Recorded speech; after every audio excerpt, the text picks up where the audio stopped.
Bismillahirrahmanirrahim. Assalamualaikum warahmatullahi wabarakatuh. Waalaikumsalam. Nahmaduhu wa nusalli ala rasulihil karim. Amma ba'du. Alhamdulillah, kita kembali di program unggulan kita di Masjid Darul Muhajirin BTN PBSA Belencong, Desa Midang, Gunung Sari. Di subuh pagi hari ini, di sisi pertama kita masuk di materi kita adalah bab 8 halaman 24 tentang idgham mutajanisain.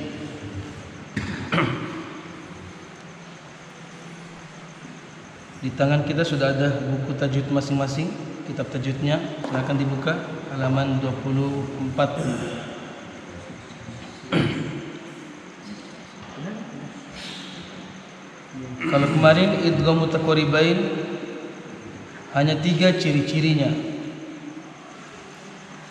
Sa bertemu dengan za, ba bertemu dengan mim, qaf bertemu dengan kaf. Sekarang ada 6. Ada 6 ciri-cirinya, tanda daripada idgham mutajanisain. Pertama, yang jelas idgham mutajanisain ini, idgham artinya memasukkan atau mentasydidkan, mutajanisain artinya dua yang sejenis. Mutajanisain dari kata janisun, artinya jenis. Dari kata janisun, jenis. Pertama, apabila ada huruf ta sukun bertemu dengan to.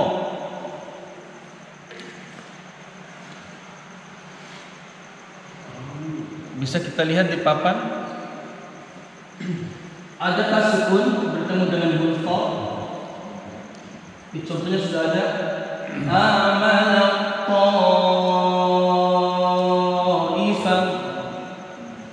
Jadi ketika kita baca kalimat amanat qaifah ini, maka gugurlah huruf ta sukun ini, dileburkan ke dalam huruf ta, sehingga tidak lagi berbunyi amanat.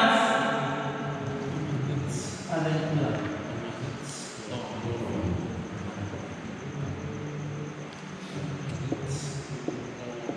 ya, tidak lagi berbunyi amanat qaifah, tapi berbunyi amanat qaifah.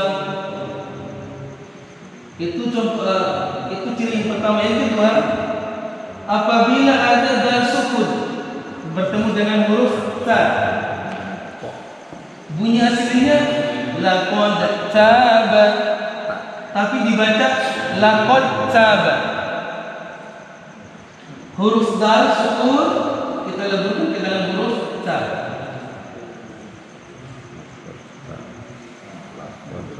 Ciri yang kedua. Ciri yang ketiga, apabila ada huruf ta sukun bertemu dengan huruf ta. Di kalimat aslinya basatota, basatota, tapi ketika kita baca, dibaca basatta. Sifat to tetap kita baca, yaitu sifatnya agak moncong, tapi bacaan kita tetap kita membaca huruf ta. Basatta, basatta. Berikut yang keempat adalah apabila ada ta sukun bertemu dengan huruf dal.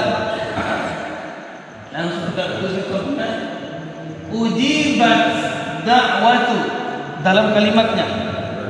Nanti ketika perlu menemukan dalam ayat Al-Quran, maka ta sukun kita leburkan ke dalam huruf dal. Jadilah bacaannya dibaca ujibat da'wat. Yang kelima, apabila ada lam sukun bertemu dengan huruf ra, maka lam sukun ini tidak terbaca, langsung kita leburkan ke dalam huruf ra. Jadilah awalnya bertasydid. Jangan dibaca bukan lagi kul rabbi tapi dibaca kur rabbi.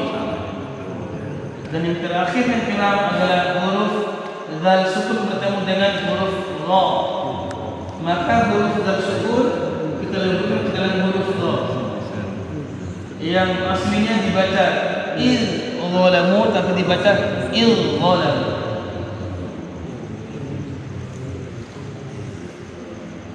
Maka hukum bacaan disebut idgham mutajanisain. Cara membacanya harus dimasukkan, diidghamkan atau ditasydidkan ke dalam huruf yang kedua.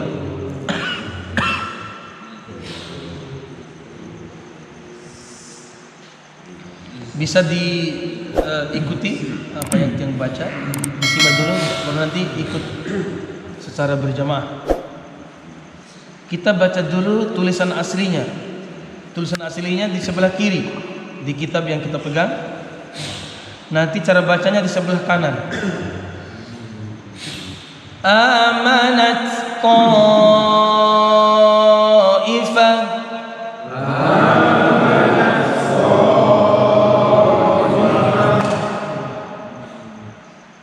Amanat qaifah.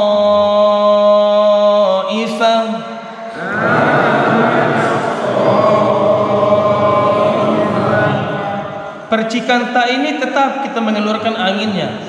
Amanat. Yang penting pulungku jangan berlebihan mengeluarkan anginnya sehingga nanti larinya ke dalam huruf C jadinya. Amanat. Terlalu keras bahkan akan bertambah huruf baru, huruf sin. Jadi cukup sedikit saja, yang penting ada percikan keluar ta. Jadi istilahnya mengeluarkan huruf ta yang mati itu ya secara profesional, bukan secara sport,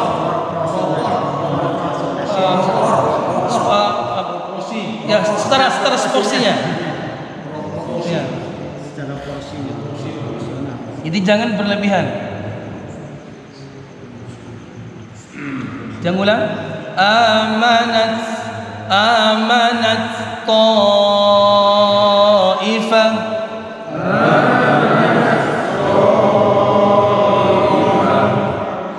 Dibaca amanat qaifah.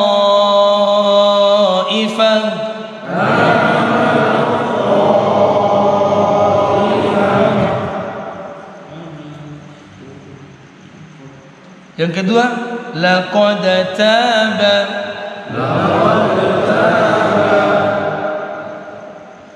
Itu bunyi teks aslinya dibaca laqad taba. Basatata. Dibaca basatta. Untuk yang ini, kalimat yang ketiga ini, sifat to yang tadi dimoncongkan tetap ada, tapi nanti bacaan kita larinya tetap huruf ta. Bisa dilihat di depan, basatta. Jadi jangan basatta tapi basatta. Nanti ada kalimat ini ada di surat Al-Maidah, di kisah Qabil dan Habil. La in basatta.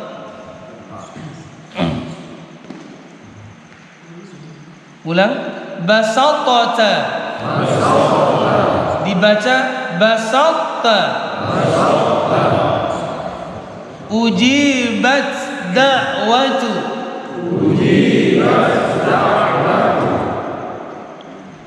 Dibaca ujibat da'watu.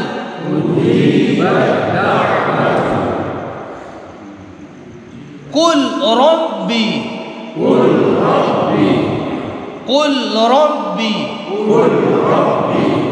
Ketika kita melihat nanti di ayat Quran, maka lam sukun dileburkan ke dalam huruf ra. Jadilah kita baca qur rabbi.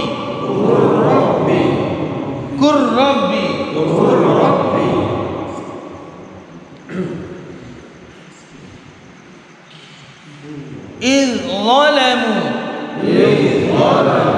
Dibaca il zalamu.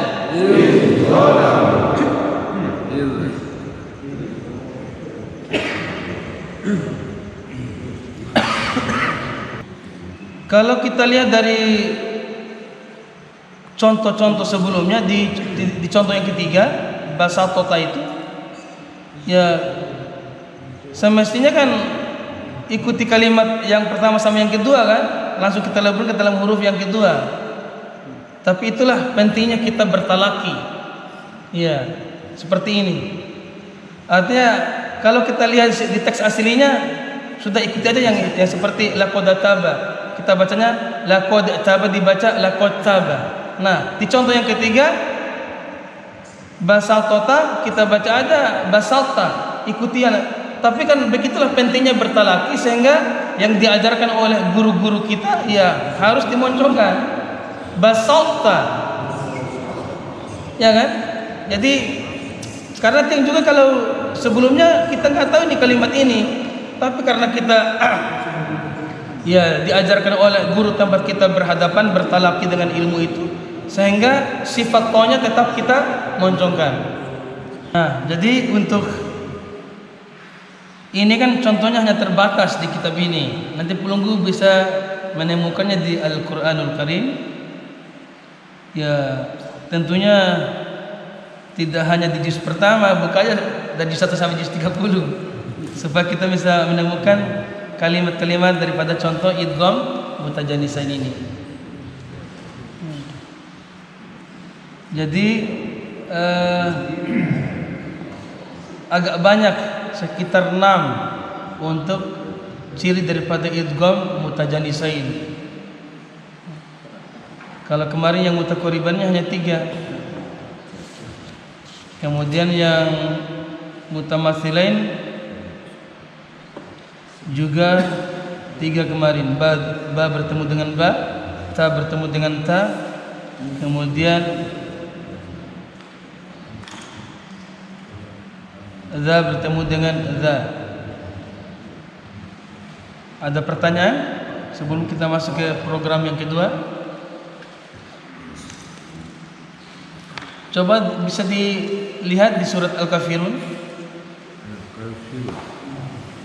untuk ayat keempat nih ya. Ada huruf dal sukun bertemu dengan huruf ta. Iya, dal sukun. Berarti contohnya di papan itu urutan yang kedua. Dal sukun bertemu dengan ta.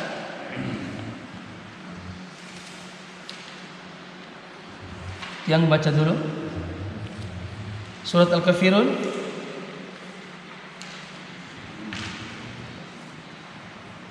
surat ke-109.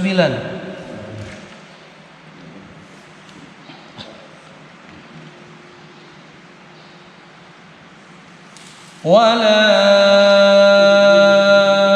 ana 'abidun ma 'abadtum. Sama-sama 1 2 3.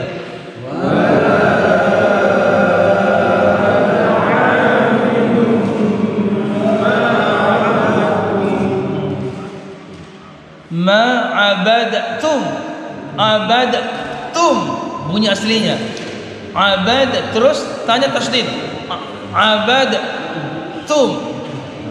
Tapi karena ini masuk ke dalam hukum idgham mutajanisain, maka huruf dal sukun dileburkan ke dalam huruf ta, sehingga cara bacanya wala ana 'abidun ma 'abadtum. Siap, 1 2 3.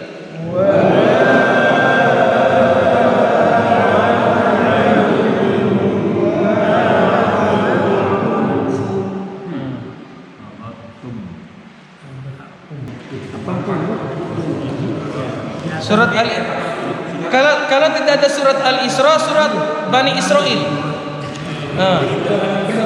Ya. Jadi jangan terperangkap.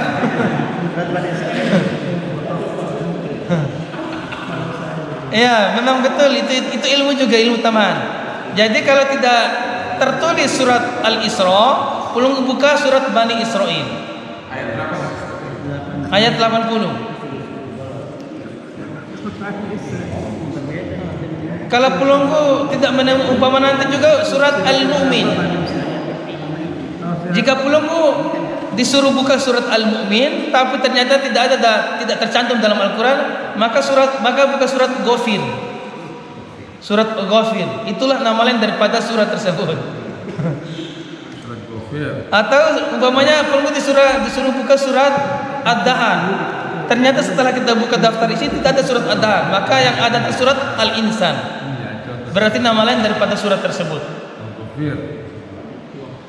Umpama pelunggu disuruh buka surat As-Sab'ul Mathani, bingung mana Sab'ul Mathani itu, ternyata itu adalah nama lain daripada surat Al-Fatihah. Jadi jangan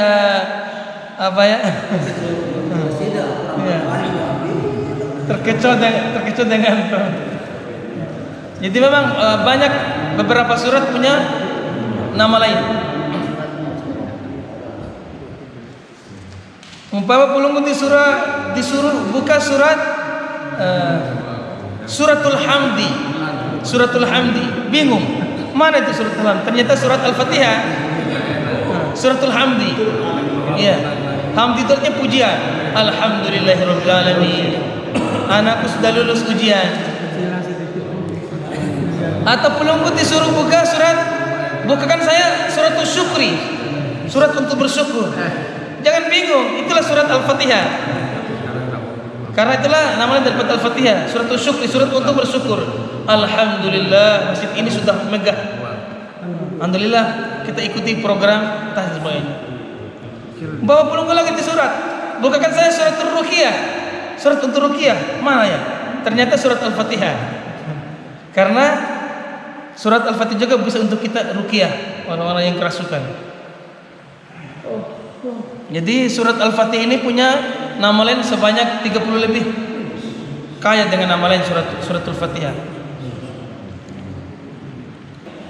Kita akan masuk di sesi kedua, yakni tahsinul Quran.